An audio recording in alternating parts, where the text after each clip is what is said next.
Hi, this is Brad Linder with Liliputing, and this is a Samsung Series 9 notebook or Ultrabook, which is a thin and light laptop. Has a list price of about $1,000, but I picked one up on Black Friday for about $800. Now you can get it from Amazon for $830, which is a pretty good price for a notebook that combines portability and performance. It's got a 13.3-inch 1600 by 900 pixel display, an Intel Core i5 Sandy Bridge processor, so it's a last generation chip, but that's one of the reasons why the price is relatively low for a device that has 5 to 6 hours of battery life in my testing, and weighs 2.5 pounds and measures just half an inch thick. Now if you're wondering what half an inch looks like, this is a Google Nexus 7 tablet, and you can see that the full laptop computer isn't really much different in terms of size. It has a couple of sacrifices in order to keep things thin. There's not a lot of ports, so we've got a headset jack, USB 2.0 over here. I believe this is a display port. USB 3.0, so just 2 USB ports altogether. And instead of a full-sized HDMI port, you've got a micro HDMI port. So you'll need to spend $10 to $30 depending on what you get for an adapter if you want to plug in a VGA or HDMI monitor or display. And we've got an Ethernet jack here, which, if you're thinking, that doesn't look like an Ethernet jack, that's because you need also an adapter for that. That does come included in the case, though. There's also an SD card port, which I always forget about hanging out down here. On the bottom, you'll notice that it's pretty much a sealed case. We've got a couple of vents and speakers down here, but you don't have any access panels. So if you wanted to replace or upgrade the battery, or the RAM, or the storage, you're out of luck. Fortunately, it comes with 4 gigabytes of storage and a fairly fast 128 gigabyte solid-state disk. It doesn't provide as much storage as you're going to get with something that has a larger hard drive, but it knows it resumes from sleep pretty quickly. So if you don't plan to put your entire... Type in my password here.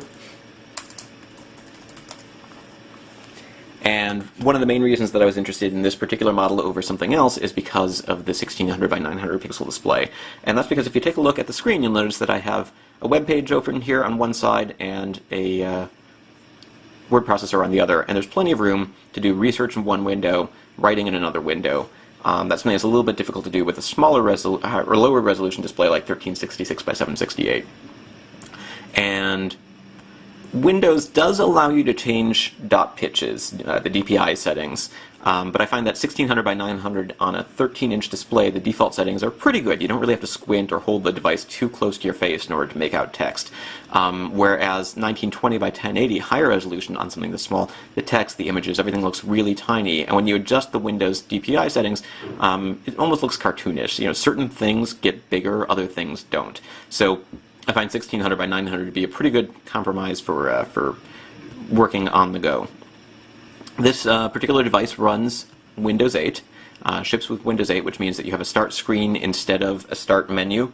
And it, at first I was a little bit worried that it wouldn't be as easy to use, but it turns out in a lot of ways it's even easier than a traditional start menu. Not only can you customize it by putting icons for the things that you're going to use most often in the places where you use them most often, but you can really launch applications just by typing.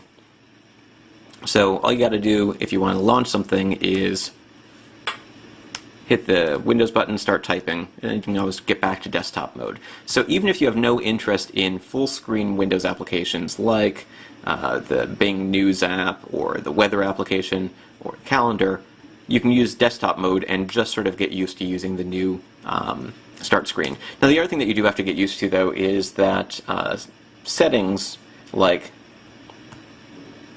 shutting down your device might take a little bit more work to get to, but it's still not too bad. Basically, there are touchscreen gestures or touchpad gestures that work pretty well. So this particular model does not have a touchscreen. I can't touch here and pinch to zoom or bring up the start menu or switch applications using the screen. Instead, you use the touchpad to do it, and that works pretty easily. So you swipe from the right